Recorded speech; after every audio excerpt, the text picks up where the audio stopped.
काही कळतच नाहीये. 1 तास उलटून गेला भैरवी आणि अजूनपर्यंत माझा सारंग शुद्धीवर आलेला नाहीये. काय करायचं मला सांग ना. तूच म्हणाली होतीस ना, इंजेक्शन दिल्यानंतर अर्ध्या ते पाऊण तासामध्ये माझा सारंग डोळे उघडेल, शुद्धीवर येईल. आता तिलोत्तमा, अगं हो, डॉक्टर बोलले होते की तासभर लागेल साधारण. पण मला काय वाटतं, आपल्या सारंगला खूप अशक्तपणा आलाय ना.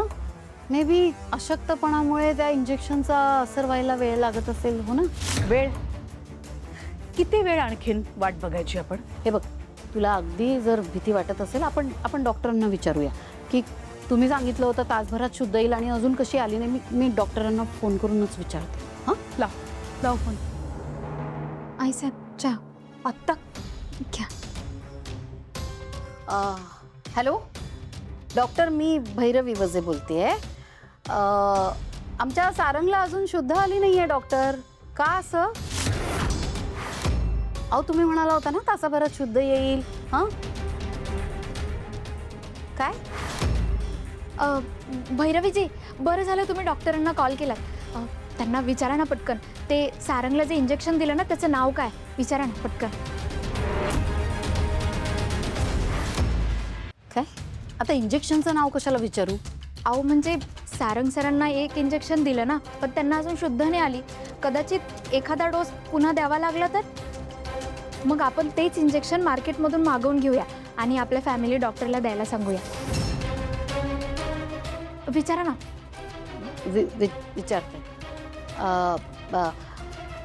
हॅलो डॉक्टर, मी काय म्हणते, ते इंजेक्शन दिलं ना आपण सारंगला, त्याचं. हॅलो. हा काय झालं?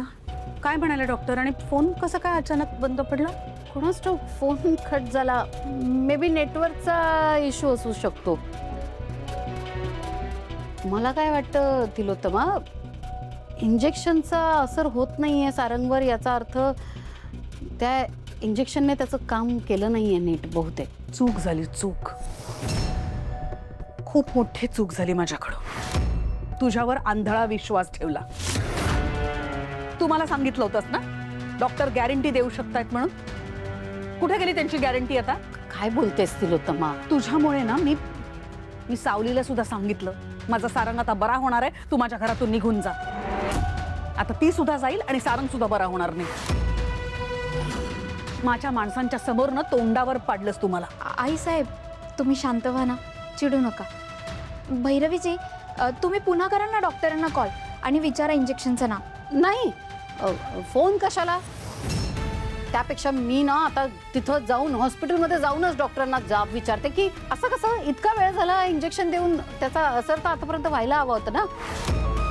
फोन कट केला माझा म्हणजे काय ना. भैरवी, तू मी स्वतः डॉक्टरकडे जाते आणि त्यांना विचारते की असं कसं झालं. हां, तू काळजी घे, मी लगेच जाऊन येते. तू काळजी घे सारंगची, मी लगेच येते. हां, मी जाऊन येते दवाखान्यात जाऊन येते.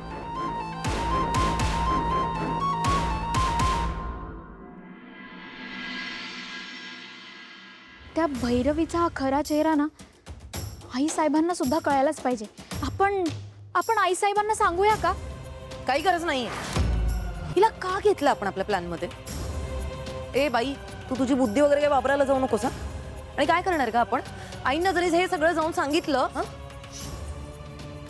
आईंना जर आपण हे सगळं जाऊन सांगितलं तर त्या लगेच जाऊन भैरवीशी भांडतील, तिला जाब विचारतील. आणि मग भैरवी या सगळ्यातून पुढे जर मोठं काही प्लॅन करणार असेल ना, तर आधीच सावध होऊन बसेल.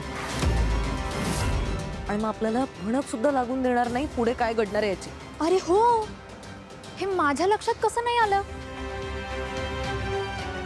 तसंही ती बाई ना खूपच वाईट आहे. वरवर किती गोड वाटते ती. वरून का गोड वाटतात तुला? हो, पण ती फारच वाईट आहे. पण मोनिका ताई, तुम्ही बरोबर बोलल्यात. आपण खरंच घाई नकोच करायला, नाहीतर सगळं आपल्याच अंगाशी यायचं. आणि तसंही तिला जो काही गोंधळ घालायचा आहे ना नवीन, तो घालू देत. आपण तिला ना मोकळीक देऊया, म्हणजे तिचा पुढचा काय डाव असेल ना ते आपल्याला अगोदरच कळेल. बरोबर आहे तुमचं.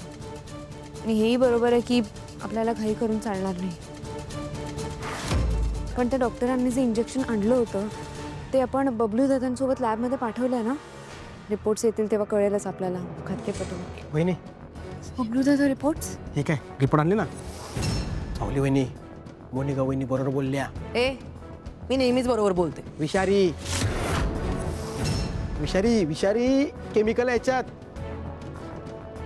तुम्हाला सांगतो, हे जर इंजेक्शन सारंग त्याला दिलं असतं ना तर जागच्या जागी. काय? मोनिका ताई थँक्यू. तुम्ही देवासारखे धावून आलात. तुमच्यामुळे सारंग वाचलेत आज. खरंच मोनिका ताई, तुमचे आभार कसे मानू ना तेच कळत नाहीये मला. अगं काही काय बोलताय तुम्ही? आभार वगैरे कसले मानताय? हे माझंच घर आहे ना, माझेच माणसं आहेत. मी हे सगळं माझ्या घरासाठी, माझ्या माणसांसाठी केलं. या घराने ना आजवर मला भरभरून खूप काही दिलंय. त्या सगळ्याची एक छोटीशी परतफेड केली असं मी मानते. आणि या ना सगळ्याचं मला खूप समाधान वाटतं आता. बबलू दादा मला सांगू, करा जितकं हवंय तितकं कौतुक करा, भरपूर कौतुक करा. पण एक गोष्ट लक्षात ठेवा, उद्या जर माझ्या वाटेत कोणी आडवं आलं ना तर एकेकाला हेच इंजेक्शन द्यायला मी पुढे मागे बघणार नाही. कारण माझा खेळ अजूनही संपलेला नाहीये.